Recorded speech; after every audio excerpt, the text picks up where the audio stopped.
What's up, guys? Welcome to Degen Dad's podcast, as always, hosted by Chris Coffee and Kyle Wilson. We have a special guest today, very special guest, Steve, or at NFT Bark, as some of you might know him. Steve is the community lead at Starbucks Odyssey, co-host of Coffee with Captain, which is one of the largest Web3 Twitter spaces in the world. Co-authored Harvard's article about NFTs, and of course, also co-authored the Everything Token. It's a book that is aimed towards demystifying Web3, NFTs, blockchain for businesses. We're going to talk about that book in this episode, but we're going to talk about other things as well. Major topics of the book. We're going to take a deep dive into driving mass adoption for NFTs and Web3 and how to bring clarity. And of course, we also have other topics like recently the SEC discussing crypto investing and all kinds of stuff like that. But before we dive into all of that, I have a burning question for Steve. I briefly mentioned it ahead of time, but I own a coffee shop of 7 years. I roast coffee myself. So of course, I have questions about your experience with Starbucks Odyssey. So basically, how's it been working with Starbucks Odyssey, and what highlights do you have for integrating Web3 with Starbucks? Yeah, I mean, well, it's been awesome. Like, don't tell them. Hopefully, my employer's not watching here, but I would do it for free, and here's why. It's basically first of all, I'm a Starbucks fan and have been for a really long time, which may be sacrilegious to say to a coffee roaster, but for me personally, my family does the weekend singing songs, go get Starbucks as a family. Everybody gets something, even the dog, right? So that's been our experience. So to be able to work with this as a brand, dream come true. For me personally, I think that the way that they have done it is really, really smart, because the way that they do it is in a way where, and I think that one of the key learnings I take away is they designed a program where they put together a series of things where my 68-year-old mother can use this and not even know she's interacting with the blockchain. It's just a gamified rewards program where you do some brand positive actions, quiz about like the holiday cups, bring your own cup a couple of times. So there's a purchase activity there because you bring a cup and you get something, and that's good for the environment or whatever. And then, buy a bag of coffee, or, complete a metaverse experience or things like that. Mostly brand positive, very few purchase activities, honestly, throughout it, but they result in a stamp. And that stamp is what is an NFT, but nobody needs to know it's an NFT. They just know they get a stamp, they get a piece of art, and that piece of art correlates to a score, which ultimately results in reward. So without getting the nitty gritty to it, to me, it's like they designed this like Pokemon Go for overly caffeinated degens like myself.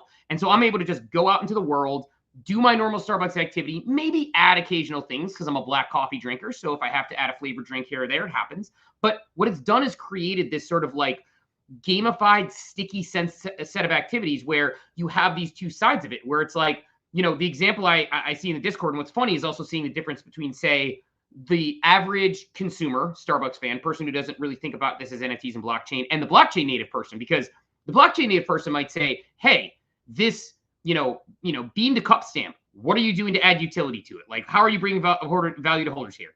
And the Starbucks person will say, I bought a $15 bag of coffee, and then I got a stamp that's worth $75, and I'm getting rewards from this thing.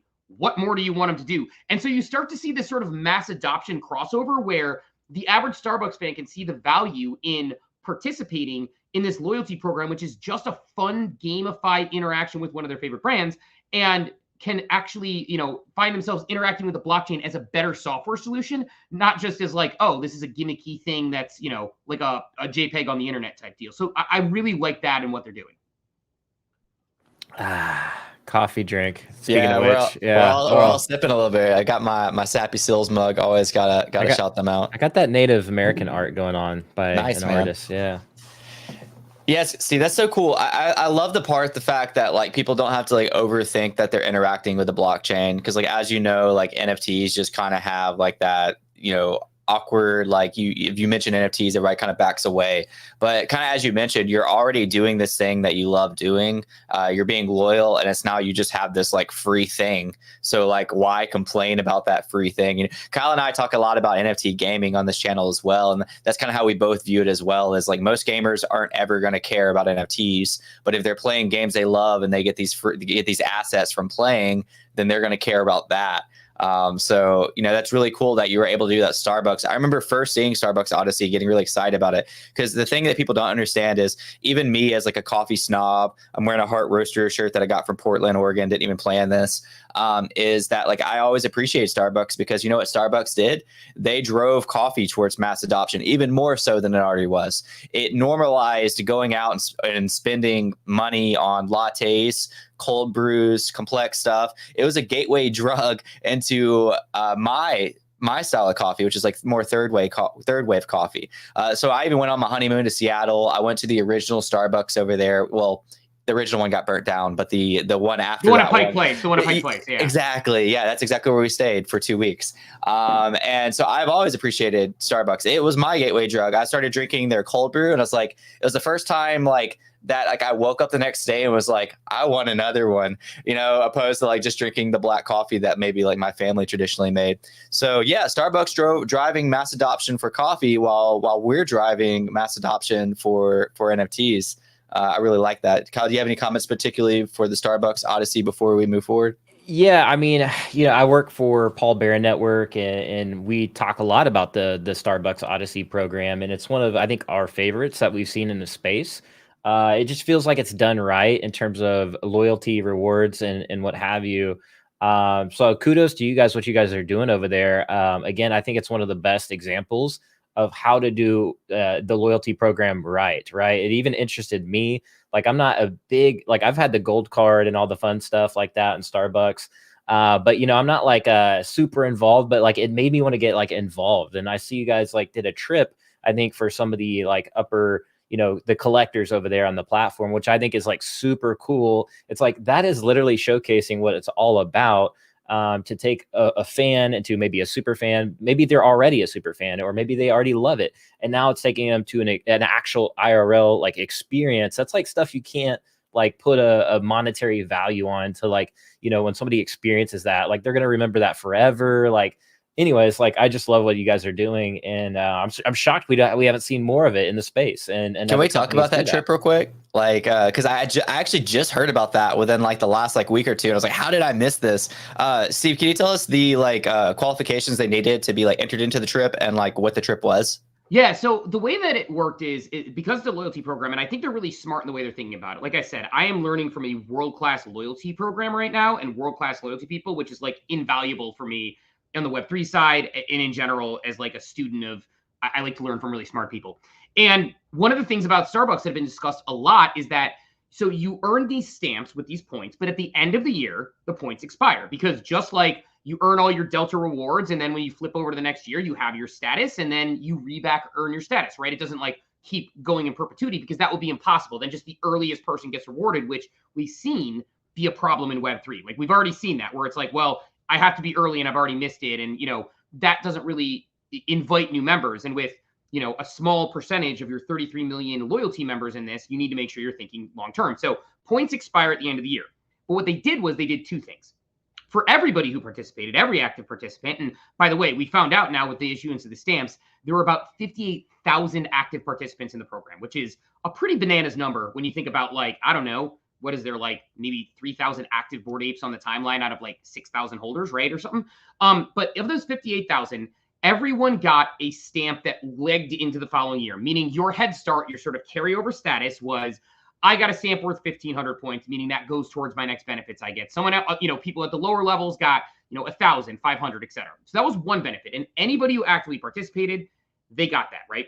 Then they surprised us. We heard all year people would be like, what about utility? They would put in, we have this feedback form in the Discord, because one of the unique properties of Web3 is that they can talk directly to their top holders, right? It's like, I saw a thread yesterday that Austin from Doodles put out that Mr. Beast doesn't know who his biggest fans are, right? Like, he just knows he gets views or whatever. But, Drake doesn't know who his biggest fans are, but Starbucks Odyssey knows who their biggest fans are. They are in the Discord. They're going crazy. So what's interesting is we had this feedback form. People would say, give us a trip to Costa Rica, give us a trip to Costa Rica, because the farm's there or whatever. And it was always this big joke in the Discord. Like, that was obviously never going to happen. I get word about a week before the announcement, maybe 2 weeks before the announcement, hey, we're going to take the top 20 Odyssey score members of this year and a +1 to Costa Rica. We'll use Delta, our partner, so we can fly them there. Everything's covered, the activities, the flight, the hotel. And it was like, wow. Like, you talk about rewarding your top 1% of 1% of super fans, 58,000 people, only 20, and then there's plus ones got to go. But, for people who participated in the beta, those were the ones that did the most buying activity, the most active in journeys, the most. And by the way, a large subset of those people, when you talk about the fans, because it just crossed over this way, were active in the Discord, helping myself and the rest of the community team support. They built an entire site called odysseytips.com, which shows all these different things in the programs and unofficial leaderboards and keeps up with everything that we are doing that sometimes, and a company can't say something in an official capacity, but a fan can. And so it was really cool to see them get rewarded and their reactions and how grateful they were to say, we were, and what was hilarious, I'll give you one quick anecdote about it. One of our top members, this guy Jason, who is just an animal in the Discord, like one of my favorite people in Web3 or otherwise, and he was said, I think 3 days before I did the announcement, he was like, hey, I had this dream last night that Starbucks sent their top 10 Odyssey Points members to Costa Rica. And I wanted to first I responded and was like, hey, put it in the feedback form, ha ha ha, because that had been the running joke. I wanted to respond, how about 20? But close enough, but and plus ones. But yeah, so it was a cool reward at the end of the year. And to your point, it's just, I had this tweet about it, and I'll kind of end on this with the Starbucks Odyssey stuff because I'll go all day. I know, but it's like I looked at the most active program in Web3, and to me, beyond the shadow of a doubt, 10 journeys, 17 Discord activities. We gave away 60,000 stars in the Discord through things like trivia nights and a monthly raffle and things like that. Brought in the creator of the pumpkin spice latte, the creator of the holiday cups. Vinny Hagar came in. 3 benefit selection periods where people were able to get custom things like the tumbler behind me, the custom one with my NFT on it, right? So it was so active. And so this Costa Rica thing, I think, was just a perfect way to end the year to say they're doing it right. If you had any question if they're invested in this program or care about it, I think you got your answer. Totally agree, man. I mean, that's you just don't see that, right? The extra, going the second mile is what I like to call it. A lot of projects or platforms, they'll just go the first mile and call it good. They don't really go that second extra step or extra mile. And I think that's what you guys have done really well over there. Heck yeah, man. That's amazing. I mean, just the fact that you're able to reward the super fans is a huge thing. Really makes me bullish on what we're going to talk about later in this episode too. Again, the tokenization of NFTs for businesses, just starting up from the top down, because I mean, you have Starbucks just coming in hot. Gonna move through some of the topics pretty quick. Kyle has a fast out today, but we're still kicking it. We're still kicking it. I just wanted to, we got to talk about this. It's been big during we're on YouTube and Twitter right now. If you guys are watching from either of those platforms, give this a share, anything. Helps us out a lot. Got to talk about the big topics real quick. Bitcoin ETF, literally everybody's talking about it. Is it going to happen? Is it not? It looks like it's, probably going to. And then we have things happening like this. And, the title of this video, which might be changed later, is the fact that the SEC was discussing crypto investing today. Gary Gensler wrote out a 3-part thread yesterday, and today he put out another article just making people be careful of investing in crypto. How are you feeling about this whole Bitcoin ETF, Gary Gensler mixed in, the SEC getting involved? Does that make you more excited about what's to come in 2024, or nervous? Or have you seen all these things I'm talking about? Actually, while you're responding, I'll pull up the article just so people can get a reference of what I'm talking about. Yeah, for sure. I think there's a few things in here and a lot of nuance. Number one, the difference between, say, a spot ETF and a regular ETF was actually pretty cool. So it's not just pegging. The spot means they actually, I believe, I'm not a finance expert, purchase the underlying assets, which actually provides liquidity into the sort of ecosystem, which is really cool. So number one, that's pretty exciting. Number two, it's good that they're discussing this. I know Gary Gensler is not people's favorites. By the way, love that he's Thread Guy Gensler now, but good for him. But I know he's not Thread Guy Gensler. And I know he's not people's favorite, but here's the thing about Gary is that, when you're walking through the forest and you see a fence, right? And you want to get through there, there's really 2 ways to approach it. You could say, let's barrel down this fence, or you could ask the question, hey, is this fence here for a reason, right? And I think it's good that you have people who are saying, why is this fence here? Now, does it mean I agree with everything he says and sometimes he's over the top? Absolutely not. And sometimes he has valid points, which gets dismissed because we don't like him and we look at the person. And sometimes he has points that are way over the top and completely miss the point. But number one, I think it's good to have Bitcoin coming in as a spot ETF because it legitimizes sort of what happens and it starts showing on people's balance sheets. I think it's good to have discourse around it because that's how you have, if it's not being talked about, that's when I'm more worried than when it is being talked about, right? And so without things being carte blanche struck down, I think that's a positive from where I stand. So for me, like, I look at it that way. And then as far as like looking at sort of the regulatory environment of things, this is just how this world works. You know, any new technology, novel technology is always doubted. Video games were seen as a passing fad at one point, right? Obviously, that didn't come to fruition. It's a multi-billion-dollar industry. The internet was seen as a passing fad by some people because of cost and tech barriers. Sounds a lot like NFTs, right? Didn't end up becoming that. Cell phones. I mean, the McKinsey cell phone study in the 80s said that there was going to be 900,000 cell phone users. It was over 100 million by the year 2000. That's 7 years before the iPhone still.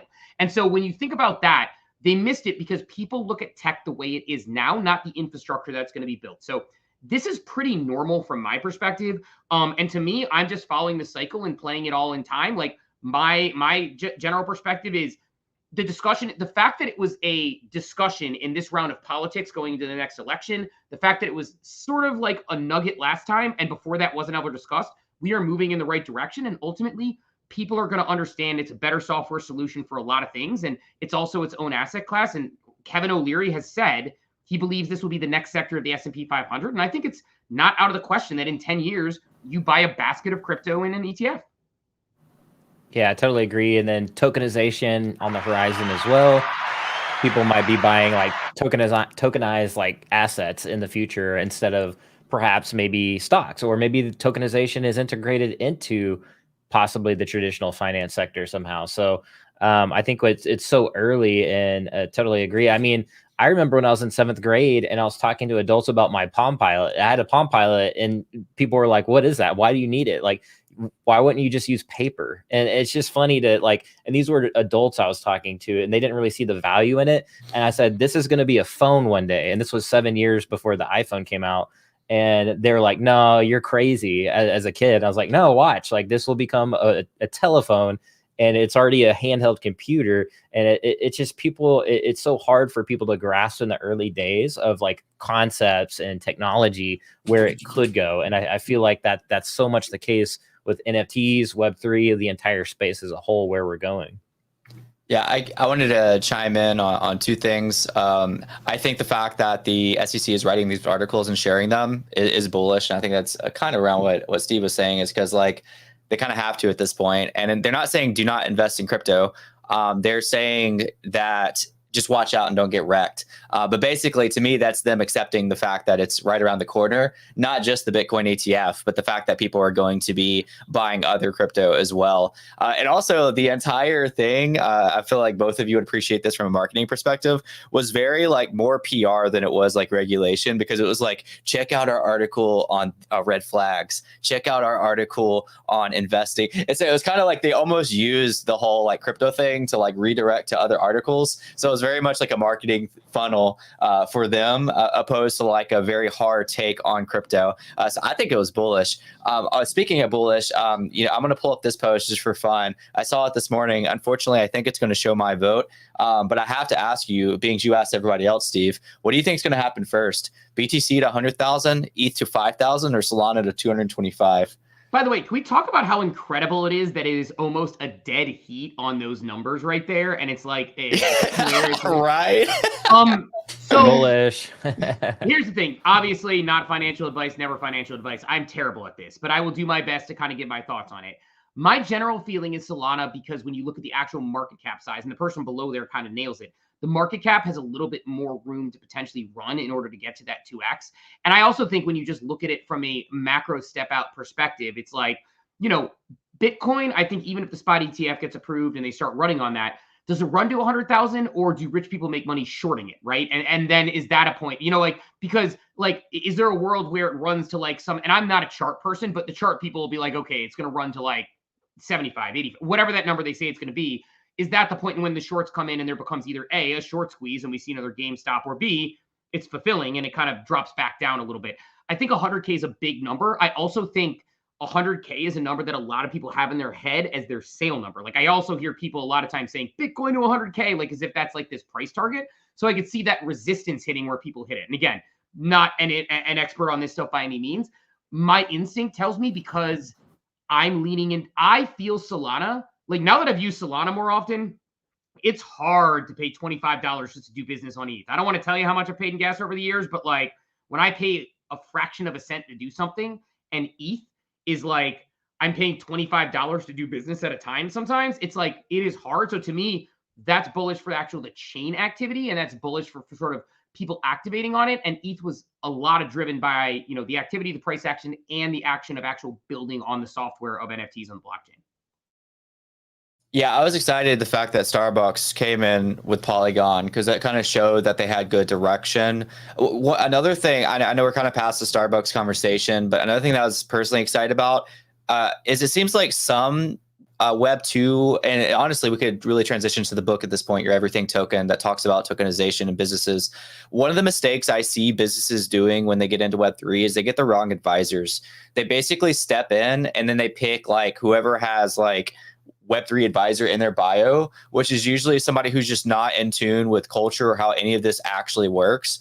And then they just like, you know, they launch this like random, like awkward, like they launch on a side chain that nobody's ever heard of before. They launch through like not true, like actually like ownership of assets. Like, I don't know. Like I've seen this happen with a lot of things. I'm just like, oh, if only you guys would have had the right advisors for this project. But it seems like Starbucks, like as soon as I saw Polygon, I was like bullish. As soon as I saw that a lot of their advisors and team was actually involved with Web3. When I say involved, I mean this in the most simple form. I've been in this space for the last few years. Literally, if I click their profile and they have a lot of similar following, that's automatically a green check for me. Like that's not the only one, but if I click on their profile that says Web3 advisor and they're not being followed by anybody I'm following, that's a red flag, like a huge red flag, because like you're simply not involved in the space. And I know that's putting a lot of pressure on Twitter, but it is what it is at that point. But yeah, so Starbucks starting on Polygon was super bullish. Did you? You said you didn't want to say how much gas you spent throughout the years. Did you do that whole what was it? LFG. The LFG claim, and it tells you how much you. I think I even deleted the screenshot I took from it because it was so depressing.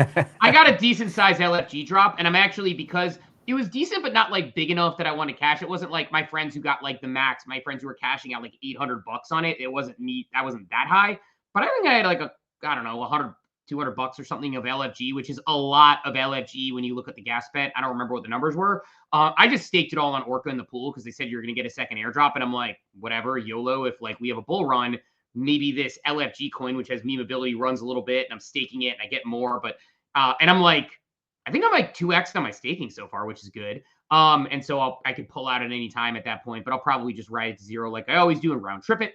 But I do think like, yeah, your point about Starbucks, I do want to kind of double tap on that. So the story people don't know behind Starbucks is the guy who really kind of brought this thing together. There's a few people. It's a company called Forum 3. And their co-founders are Adam Brotman, who I know very well, I'll talk about, Joe Rourke, Bunchu Betts, who's one of my best friends in the whole world, and then a guy named Andy Sack, who I don't know quite as well, but he's like a Web 1 entrepreneur, Web 2 sort of investor guy, and just very well connected. And Adam was the chief digital officer from Starbucks when they launched their traditional loyalty program. He was actually at the time, he tells the story, he told the story when we had him in the Starbucks Discord on stage. He talked about he used to be embarrassed to call himself the chief digital officer. That's how long ago he had that title. Like a lot of people now might say, oh, head of community, director of vibes. Like, I don't know, I'll explain that to my friends. That's how he was with chief digital officer. So in any case, Adam is close personal friends with Howard Schultz. And he basically explained to him why NFTs have value. And Howard Schultz, smart guy, was like, yeah, I get it. And they were off to the races. So by having people like Bunchu, Joe Rourke, Bunchu Betts on Twitter, and Adam Brotman, and then Morgan, who works for them as well. A lot of people don't know she's behind the scenes, a little quieter on Twitter. By having the three of them like alongside to like architect the program with them, you have Web3 degens who understand mechanics. And the thing about them is they're smart. They know loyalty, but they're really smart about knowing what they don't know. And they will ask us questions. Like they'll ask me questions like, what do you think about this? And they'll give us a couple thoughts and I'll respond and they'll take my advice, which is like one of the most bullish things about the company. So they lean on their advisors who are in the space doing the research and understand it. So you actually did nail it with that one. Heck yeah, man. I mean, that's the ethos right there, right? And Web3 is just the ability to communicate up and have that executed in such a way. I mean, I think that's kind of where in some cases where some Web 2 brands either entering the Web 3 space, or perhaps even in Web 2, there's been some failures in the traditional sense where you can't really communicate up, and things can kind of fall apart, especially a pioneering new industry like Web 3. It's really important to have that feedback and to really iterate upon your successes. So love to hear that, because that's in line with the Web 3 ethos, in my opinion. Yeah, one of the biggest failures I would say of 2023 now would be the Recur fallout. Recur was a 77 million in funding.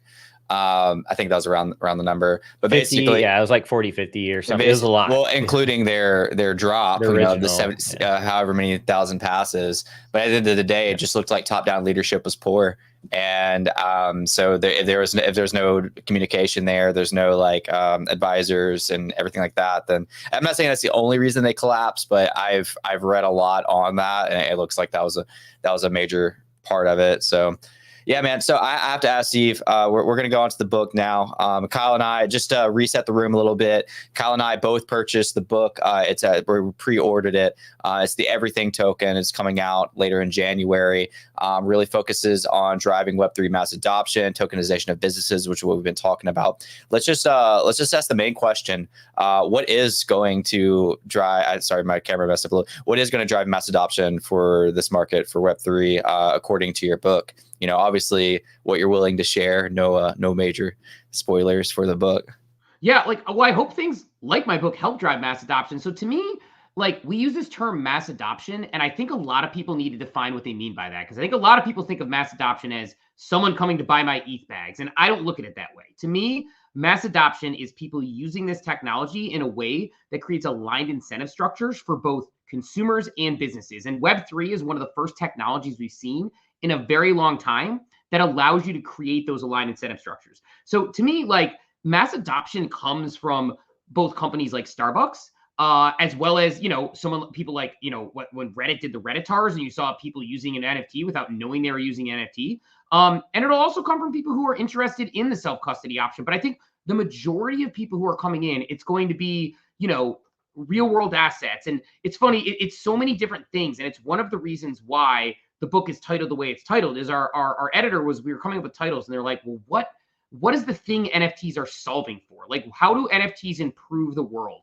And we kept coming back to saying, this is an incredibly powerful general purpose technology, and the answer is everything. And that's how we netted out at the Everything Token, is because it does actually have that sort of ubiquity of use. And to give you a quick background on the book, just sort of the TLDR on how it even came to be, it's my co-author and I co-authored the first Harvard Business Review article about NFTs back in November of 2021. Crazy story there for another time or another place, or later if we have time or whatever. But we co-authored the first Harvard Business Review article about NFTs. After we did that, we had traditional businesses saying, hey, this makes sense. I understand these things. I thought they were JPEGs on the internet, but it was literally titled How NFTs Create Value. And then they looked at it and they're like, oh, okay, I understand why these things can be valuable. We thought there might be a book there because we got a reception from the traditional business audience. So we talked to Penguin Publishing, one of the world's largest publishers. They were super open-minded, even though they didn't understand all of the tech and things. We got an editor who never had set up a MetaMask or understood the tech, which was very deliberate. And from there, we just wrote something with the goal of reaching as many people as humanly possible. So the goal is to have non-traditional, non-tech savvy people who are business focused, or also just the everyday consumer, be able to read this and say, oh, Web3 crypto, on page 9, there's a giant title that says, but aren't NFTs connected to cryptocurrency, and isn't cryptocurrency a scam? Because we've talked to all the different businesses and things like that. So we know what the questions we're going to ask are. So again, goal was to make a book that you could hand to, again, your 67-year-old mother, your niece, your nephew, a business, whoever That's it is. key right there. And they could understand it, right? That's what it is. That's crucial, man. Again, onboarding into the space is big. Anytime you can hand somebody a piece of literature or something to read or something to look into, I think that's massively important, because we're talking about something that's so important, in my opinion. When I look at Web3, I think of it like a renaissance of sorts, right? You have art, gaming, rewards, so many different elements, things going on that's revolutionizing the way we think about things. So anytime you can have education happening around this space, that's important. And I think a lot of people, we always go and use all these big terms and jargons, and it turns a lot of people off. So again, like having these resources is vitally important. I was in the beginning days of Bitcoin, and that was very confusing for a lot of people. And I remember people started turning around and learning about Bitcoin through books specifically, podcasts as well. And the Andres of the world, him writing books early on, I think helped a lot of people. So it's refreshing to see that happening in Web3. Yeah, no, I agree with you. Like that was the goal of it. There's no resource like this that exists. And I'm not just saying that because I wrote it. I'm very, I have trouble with like self recognition. So like it's hard for me to say I'm very proud of this book and what's in it, but I really am, because it does explain it in a colloquial way early on. It takes the reader's perspective of how ridiculous this all sounds early on, which our editor made us, and again, our editor is fantastic. Our publisher, published like Start with the Why and a bunch of seminal books that a lot of people know from the marketing realm. So they're very familiar with that. But then it also goes into a framework for success and how you actually do this towards the end. So, and we did our best to future-proof it as much as humanly possible, where we took overarching principles on something we called the NFT staircase, which is almost like not a new funnel, but a sort of set of principles that any brand can follow, whether you're Starbucks or the local coffee shop, as you create, to make sure you're leading with value and what you're doing properly. And those aspects of things like identity and community can't be understated in a place like Web3, where you have the ability to turn your customers into super fans, like of a sports team, because that's really what we are, right? We have our, you've got a cool cat behind you, you've got a VFriends box, I've got everything under the sun, right? It's like we're like sports fans, like flexing around, and by being able to do that, it changes the dynamic of your customer relationship. And the more they pour into it, the more value it accrues. So it has this sort of like upward sort of momentum. So we basically explain what it is. Here's the principles that you should be following. Here's sort of a framework for success, and then sort of leave with some outstanding questions as the space matures. But, again, like just the goal is like, how can we do like that little piece to help drive sort of that mass adoption and help people use it? Man, I got to ask, like, with all that being said, like, and where you're at with your career, like, where were you in the beginning of like NFTs, Web3? Like, what was the first thing that kind of caught your eye? And I don't know. I love hearing about people's stories, how they got like introduced to the space. Yeah, could you tell us a little bit, like a quick little story about that? Yeah, I mean, like I'll give the TLDR again on that. It sort of actually started a little bit when I was in 6th grade, as weird as that sounds, because I was coding websites when I was in middle school, and people were telling me that I was, I love it. out of my mind, right? But so I've been a tech nerd and been told my whole life, like, you're wasting your time, this isn't going to happen. Then the internet happened, and social media's waste time, then it happened. Then crypto was bad, then it happened. And so I discovered NFTs in early 2021. I was working at Nestle, leading public relations for their food brands. So think about like, DiGiorno, Hot Pockets, Lean Cuisine, like anything from your freezer that's bad for you, as well as some innovation stuff. That makes me hungry.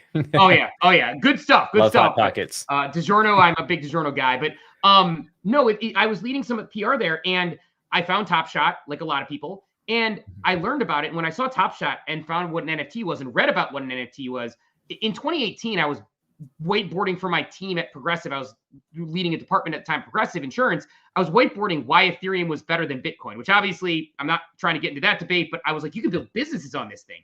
So when I learned an NFT was a business built on could be, sort of like you could build a business using Ethereum smart contract on the blockchain, which I was excited about when I was into crypto, on the internet, which I was excited about in 6th grade. I'm like, all right, I want to learn everything I can about this. So that's like probably early 2021. I just learned everything I could, and just absolutely immerse myself in this world because it was so fascinating to me. Man, that's awesome. I relate so much with you on the young age thing. Like I was splicing little internet Ethernet cords together to like run cables through my house at such an early age. And like I bought my own computer off of eBay, and it was like this old like piece of crap computer, but like I assembled it myself and like upgraded. Like that was such a special moment for me. And like I love to hear that, because like it does start at a young age. You get inspired at a young age around technology, then you grow up, and then all of a sudden we're in this new burgeoning space, and it's just fun. It's fun to be a part of, and yeah, it's inspirational for the next generation coming up. Like, oh, like you can start early. Like it's okay to be like a quote unquote nerd and whatever. And so I think it's cool now. Nowadays it's easier because it's cool, but yeah, back then not so much. Mine was a lot less technical, but it still led into me being able to do what I do today. It was as simple as like jailbreaking a phone when it was like harder to jailbreak. I'm talking like I was like, I don't know, 12 years old or something. And it, it's easy now, but like, having to like find the correct downloads, drop it to your phone, and then jailbreak it like the old fashioned way using certain software.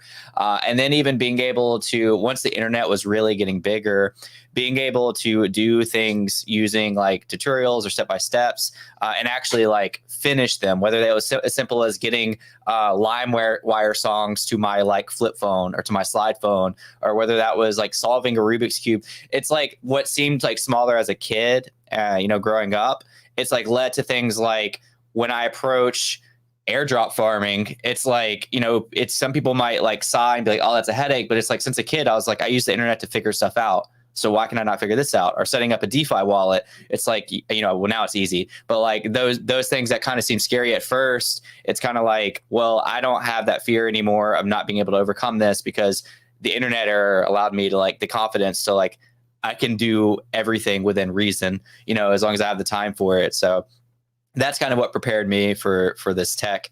When you mentioned for businesses, I'm assuming, so, you even mentioned us, like, is this like a scaled thing? Like, can like smaller businesses incorporate? And I have my thoughts. I know Kyle has his thoughts, but what's your thoughts towards like, you're obviously working with Starbucks, one of the biggest businesses that we have in the US. So what about like smaller scale businesses? Like, do you think they'll be able to incorporate this tech in their business models? And is that something that you're pitching or striving for? Yeah, I think sooner than we think, but probably going to be more of a challenge early on, right? I mean, look, we just talked about coding web pages. I don't even remember how in 5th, 6th, 7th grade I learned how to do HTML because there was no Google. I had to find books or something. I don't even remember what tutorials I went through to do it. But guess what? If I want to go spin up a website this afternoon, I can go use Squarespace. And so I think similarly, we're going to have the Squarespace for Web3 that small businesses are going to be able to take advantage of as they partner smart or independent consultants that get them there. To me personally, I see small businesses having a massive advantage here because, we have an example in the book of like a local donut shop where it's like they want to like the flexibility of NFT as a software, right? Where they can actually, give you an NFT, which is like their loyalty program, right? Better than Punch Card, better than something else. But then if they want you to vote on the next flavor of donut, they could have you have one vote because you connect your wallet and then you get that vote. So nobody gamifies the voting through multiple emails or things like that. And then if they want to invite you, they don't need to go through some third-party ticketing platform and get you to say, like, we're going to have this launch of new flavor. And if they want everybody who voted for the winning flavor to get one, they can program that against the token. If they want everybody who voted anywhere to get like a discount on it, they can program that into the token. And all this could be done through one flexible software solution. And to me, local businesses doing that makes a lot of sense. But even on top of that, like there's an opportunity to just build third-party utility. If all NFTs are tickets, tickets are NFTs, which they will be one day. There's an inevitability to that because of the applications of it. If everybody goes to, say, a Cleveland Cavaliers game and a local bar wants to say, we want to be the bar of Cavs fans, without getting permission from the team, they could say, we're programming against the public blockchain of this ticket, and anybody who went to that game gets a free drink, gets a free app, gets a discount on their check. And to me, that third-party utility is something small businesses will probably do first because it'll be easier. There will be out-of-the-box solutions.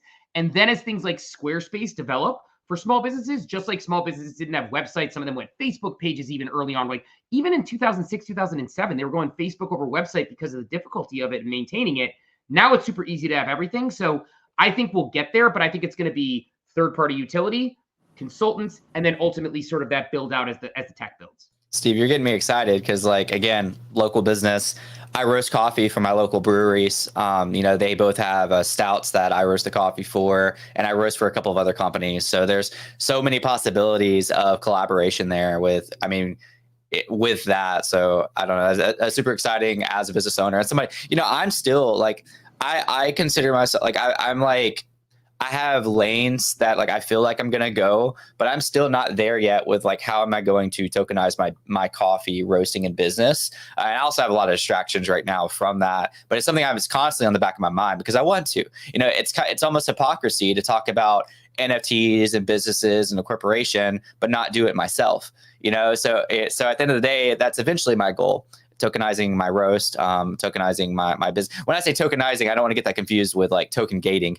There's a lot more to it than token gating. It's like you said, it's finding solutions that we haven't had before in Web 2, and making easier use of some of those tools. Can I ask you a question? Like, I could workshop you a quick answer right here, just like off the napkin, which is, you said you work with local, like sort of other businesses, right? Like you have relationships with other local businesses. Would you say that your target consumer for your coffee like overlaps with, say, local breweries or other local businesses, and you have those relationships, you said? Yes. So I think there's a simple like answer there, which is, your target consumer to be the local person who maybe goes to that local brewery, enjoys your coffee, and maybe one other local product. You could create one centralized sort of NFT sort of loyalty program that exists out of all of them. And you could build loyalty against that based on all 3 actions they would take.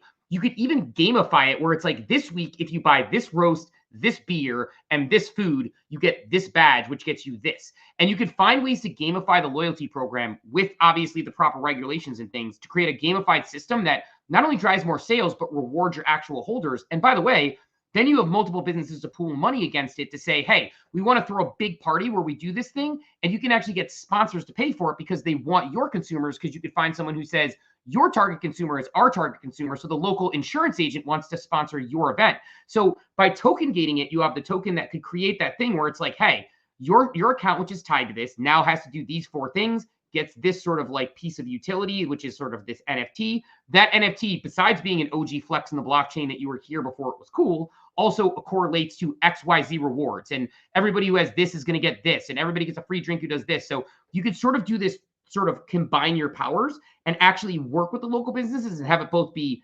independent to people who maybe just like coffee and don't drink, to people who use all of those, and create a target market and really hone in on that customer. So that's like a back of the napkin example based on what you said, but I have no idea, like obviously more complexity to that.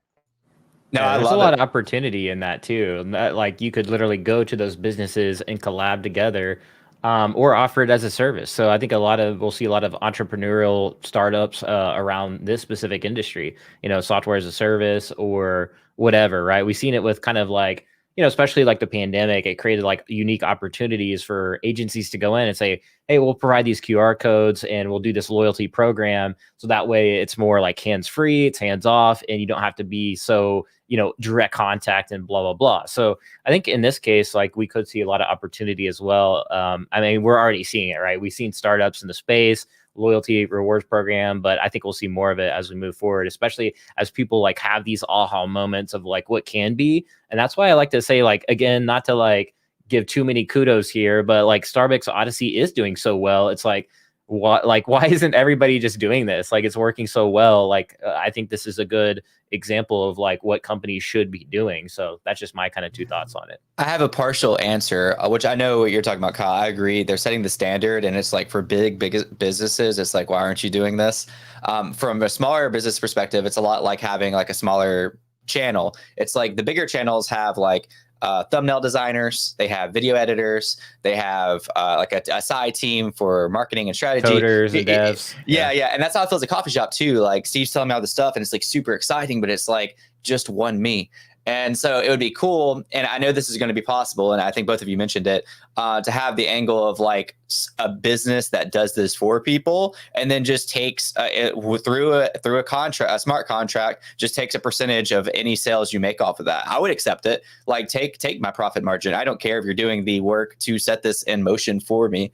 I definitely think that's a good opportunity for somebody to start building out that structure there, to where smaller businesses who don't have all the time to be able to actually create these things have an ease where they can build on top of that, like kind of like set them templates of like work within this framework, which is what your book says. Your book, part of it was literally getting businesses to be able to work within this framework, which is what somebody smaller like me would need, and then just take a portion via smart contract of that sale. Is that kind of like what you would have in mind discussing it with somebody who like just might not either have the technological understanding or doesn't have the time to do that? Is that kind of what you would have in mind? Yeah, that's what I'd have in mind. And I think like what we're missing right now is again, that's almost that out of the box Squarespace solution that like will eventually exist. But right now, early on, Squarespace was dev teams who set it up for you and gave you a self-running sort of like blog spot or whatever it was at the time that you had, right? WordPress. And so I think your point on that is absolutely correct. And I also think that's one of the reasons, actually, like, again, blatant shilling. One of the reasons we're writing the book is we want people to see, like, Harvard professor and guy who worked for 15 years at like large Fortune 500 multinational corporations are telling you this isn't monkey JPEGs. This is software. And we want the software developers to read this as much as anybody and say, there's a massive gold rush opportunity to build the picks and shovels, because exactly what you described, if there is a group of 5 individuals who are really savvy at smart contracts, who can build these out of the box solutions, they could go to your business at an affordable rate and say, this is what it would cost to run. We'll take this percentage for the first 3 years, and then it'll roll off and it's all yours. And that's how we'll get paid, is we'll take a percentage, we'll take it up front, rolls off in 3 years, whatever it is. I'm not trying to make someone's business structure, but the idea would be eventually you own the whole thing, but they could make an out-of-box solution for you. And there is a giant Scrooge McDuck vault of money for people to make right now if they were to do this. And it's just somebody needs to put it in motion. So I agree with you. That small business angle needs to have that sort of dedicated team, because you're exactly right. Even as a content creator, as you guys know, you can't do all the cutting. You do everything as it is, but it's so time consuming. So having that team matters.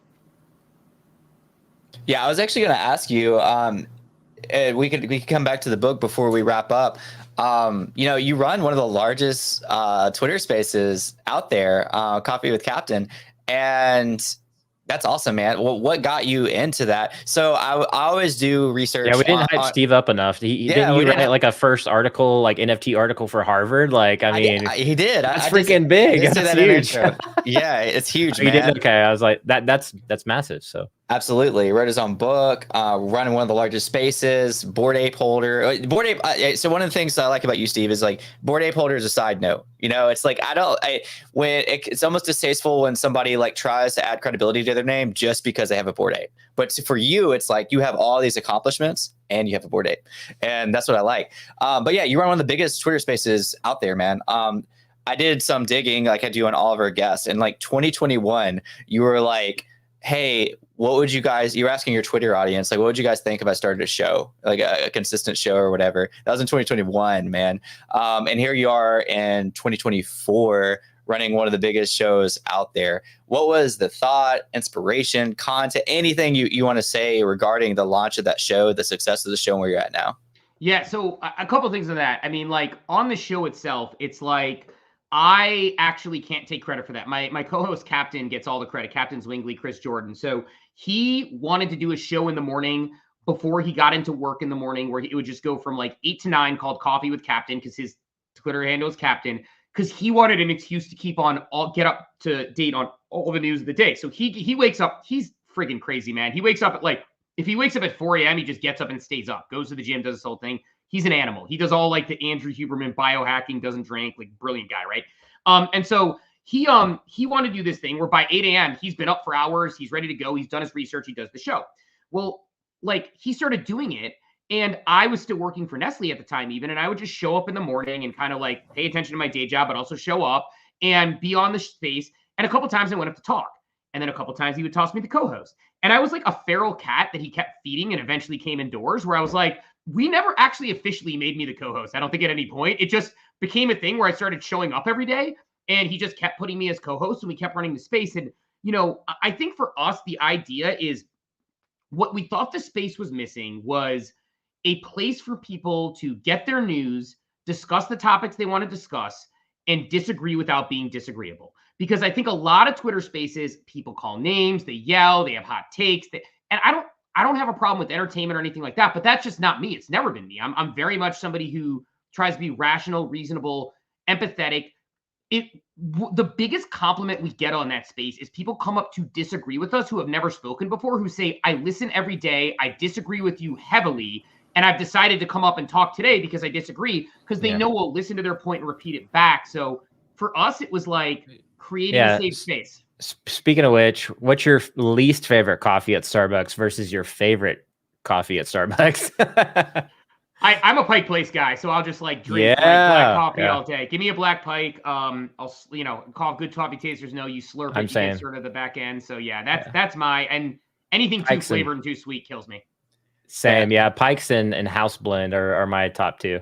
I'm so not native with Starbucks anymore that sometimes when I'm at my coffee shop and somebody tries to order in Starbucks sizes, I literally don't know what they're saying. Like when they're like, "Hey, I'd like a tall," I'm like, "We have a 12 ounce and a 16 ounce." I don't know what a tall is because like tall for Starbucks, I still don't know what it is, but it's like I don't really know. Like I know that like a tall is one size and I think it's grande, then whatever. But like I don't know the exact sizes of those. So when somebody orders that, I'm just like, I don't know that Starbucks language. Chris, I got to ask you though now, like to stir up the pot a little bit. Has your wife ever came home with the Starbucks cup? Like, I mean, come Yeah, on. she has. She's not big on Starbucks either, but I mean, she has. I mean, if we're at like Target with our kids, you know, because that's something you do when you have kids, is you go to Target and they have a Starbucks there, and I go, we'll get Starbucks drinks. I'm not against it. Or when we're traveling, I typically try to go to local shops, but like if we're staying at a hotel that has a Starbucks, or like if that's the only convenient thing, like we'll go. So I got no problem like with it. Like I said, they like. If it wasn't for Starbucks, I'm not sure we'd have the same level of coffee adoption as we do now. And so like there's always that level of loyalty. I talk about this on the show sometimes. I don't mean to get off topic, but like you see my Vivi sign in the background. I'm not heavily involved with Vivi anymore, but Vivi was really my NBA Top Shot into the space. I was involved with NBA Top Shot, but I wasn't really, I'm not a huge basketball person. So like I didn't like really get involved. I was just kind of familiar with it and thought it was cool. But Vivi had some collectibles I thought were really cool. So it's kind of like one of those things, like I'm just a loyalist, man. Like even if I'm not like super involved with the company that got me into something, there's always that level of like respect, you know, that I have with them. So that's kind of how I feel. I do want to circle back to the content conversation. I don't want to get too much into this, but again, we're talking about businesses and tokenization and everything like that. I recently, 1 month ago, probably from like today, I bought a plague, one of the frogs, the plague of frogs. This was before the huge announcement that they're distributing equity to their holders, like literal shares to their holders. I made a video on it too on my channel. But didn't you guys recently make like a partnership with the plague? And I know you hosted Pawns on there. What's in the works of that, man? Like that's a really exciting deal because from what I've seen of you, like you're a really respectable person. And I have to be honest, Pawns is one of my favorite founders in the space, hands down. So I'm really excited. And I'm not just saying that because I'm a holder. I own a lot of stuff, but I'm really excited to be the plague holder. So like, what's the deal with all that, man? Yeah, Pons is my guy. We were talking to him about making coffee. Coffee with Captain seemed like a good deal. We've had Pons on the show many times. We have some really good listeners from that particular community. So we struck a deal over the next few months that we will be doing some making coffee promotions, and it's a partnership we have. We'll have an affiliate link. We'll also have sponsored content, and it just seemed like a logical one because to your point, Pons is a CFO in real life. He's not Docs, but he's a real CFO who knows what he's doing, and he's very responsible, and he has a great community. So we struck that deal, and really exciting. I mean, we've had sponsorships before. Like we've been really lucky that, I mean, our partnerships on Coffee with Captain, Reboot and Pixel Vault, what Pixel Vault's doing with GG, really believe in them. Friends truly believe in them. We did DraftKings a couple years ago. We had them, they sponsored us for a period of time when they were launch Rainmakers. Really use their product and believe in it. I have spent probably my money that I got in a sponsorship all the way in DraftKings, knowing how it was. And so that's good. And then making coffee, I mean, very logical one. So we try to be thoughtful about how we do those things because we would rather not make money than make money on something that isn't authentic to our audience and to ourselves. Couldn't agree more. As a content creator myself, it's one of the, this is a side conversation, but like it's one of the challenges of being a content creator in the crypto and NFT space is because you don't want to just accept these sponsorships from anybody because there are a lot, as the SEC's notes today, there's a lot of scams in a newer industry with a lot of hype, a lot of attention around it. So that's one of the things you have to be really careful for. So it's good to land those sponsorships. Isn't it weird that this is the only industry that's like that? Like nobody thinks Shaq drives a Kia, but yet that's totally cool. But like, if you talk about a wallet that maybe you don't use regularly, people are like, oh, you're a grifter. It's a very weird property. And I suppose people are hypersensitive because of the financialization of the industry. But it is interesting that nobody holds that standard to like, it's like, it is, yeah. And this actress doesn't eat Carl's Jr.'s burgers, right? Right. Are you talking about the sponsorships directly? He's talking about like Web 2 versus Web 3. It's like Web 2 is totally acceptable to like shill just whatever. But then it's like you get to Web 3, it's like hold on, like, do you actually use that every single day? If not, then you're a grifter. It's I like, don't think Devontae Adams is crushing Taco Bell, but here he is talking about like nacho fries. It's like, that seems right. like he's an elite wide receiver who's in peak physical Just condition. 1% body fat. Yeah. Eating a taco. Yeah. Like, get out of here, bro. But literally get paid, like the people are SEC like accepting of that. Yeah. The article they came out with today warning about crypto investors, although like I think the general sentiment was bullish because like they're, again, what I said earlier, it talks about celebrity endorsements, and they said be careful for celebrity endorsements because they could be scams. And it's like, bro, like I've seen commercials since I was a child of a celebrity endorsing something that's like totally BS. Why is this like a completely like new thing with this financial market? And I guess because, like you said, like it is financially driven, but it's like this is not a new concept like whatsoever. Like these celebrities have endorsed like random stuff since I've like been able to see them on television. So it's kind of funny. The wallet watching too is like, oh, you can't, like if you own an NFT, it's like you're almost not allowed to sell it. You're like, should I? And it's like people are watching you and like, oh, he sold. He's just like a sellout, and you're like, no, like I just like I get DMs every time. I get DMs, I swear to God, and I'm like, I just need to pay taxes. I'm sorry, like I didn't mean anything by it. Like, and they're like, or like literally sometimes like because of the way it's qualified as property right now, like, and again, not financial advice, is my tax attorneys or whatever. It's like I sell my World of Women Galaxy that I bought at $1.50 and I rebuy it for 0.07. And I, that's the harvest or whatever. And people are like, because that's, at least legal under current like standards, at least according to them. Again, do your own research, but like that sort of stuff. And people are like, oh, are you bearish on World of Women or what? I'm like, no, actually, I love the team. It's just, I'm getting the same thing. It's just, that's what it is. Yeah, man, that's awesome. that we're here. I mean, Wampa said he's sensing a shift of sentiment across all NFT platforms. I agree. Like we're kind of, I know personally, like being here for like throughout the bear market, it's kind of like who's real and who's not. Who's accepting grifts and who's like a true person, and that just comes to like knowing who you are and being confident and that you're not a grifter. You've shown it time and time again. So if people want to come out and, make accusations, like that's on them, like whatever. I'm very much past the point of caring. I'm almost to the point of like hot takes, like being overly confident about like, some of those things, so it kind of is what it is. But we are getting to the end of the section, or end of the episode.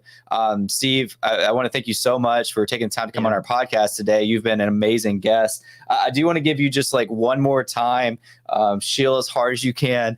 Let's pull up that book. Yeah, pull out the book. Talk about the launch date. Talk about the some physical copy. Just anything else you want to say about everything token, about your platform, or anything else you'd like to say before wrapping up this episode of the DJ and Dads podcast. By the way, go like and repost, do all those fun things. Yeah, look, first of all, appreciate that. Like, this has been really fun. I've thoroughly enjoyed the conversation.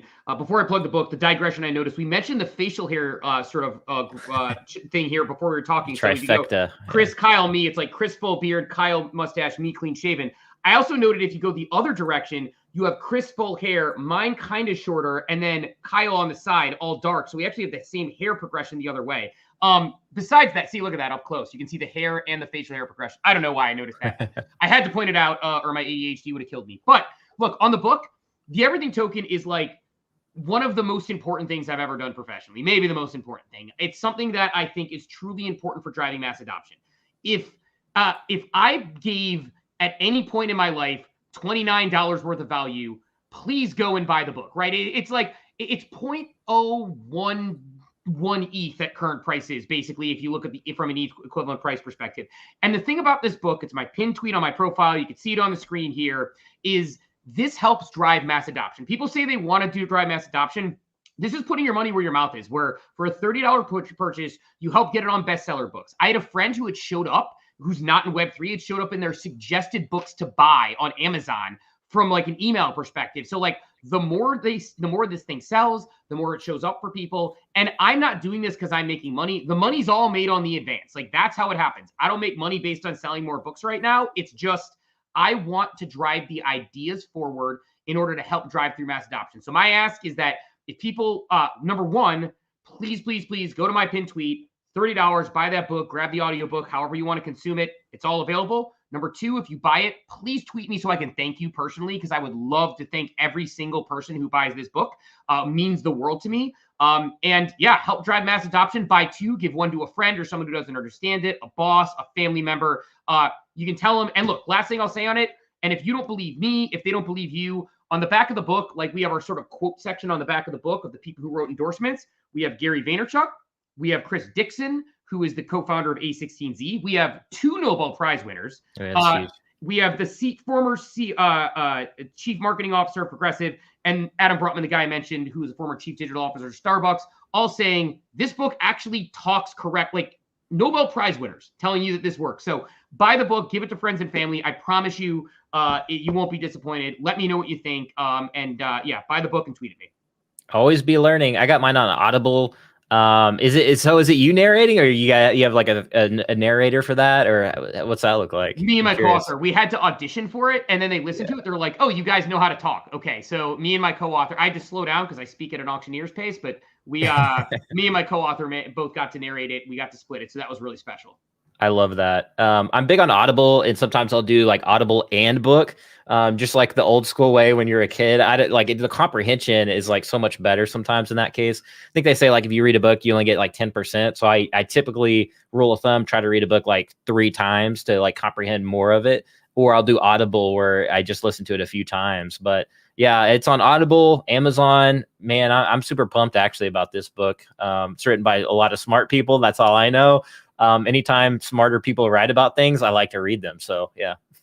Appreciate that very, very much. And appreciate both of you for having me on. This is like really enjoyed the conversation as a DGen dad myself. This is like, I feel right at home with my 9-year-old and my 12-year-old. So let's go. Let's get it. Man. DGen dads unite. Always. Yeah, man. Got a 3-year-old and a 1-year-old, like 18 months apart. So crazy being in the space, just with, trying to keep up with everything. And Kyle's got 2 very close in age too, just a little bit older. So yeah, Steve, it was so great to have you. Thanks for coming on our podcast. If you want to come on again at a future date, talk about the success of the book, whenever that is, you're always welcome back on the DGen Dads podcast. I'm sure Kyle and I would be willing to join you if you ever need us for anything. Open invite. Any last words, Kyle, Steve, before we wrap up? Thank you all for having me. All right. Be sure to drink your bean juice every day, folks. Drink your bean juice while you're rewatching DGen Dads and reading Steve's book or listening to it. Thanks so much, guys. Everybody that was in chat, Fun Under the Sun, Mao, Vault, Wampus, Big A. I'm not going to go through all of them. You know who you are, Moon. Got a ton of people in chat. Appreciate you guys. And we'll see you next week on Kyle's channel. Thanks, guys.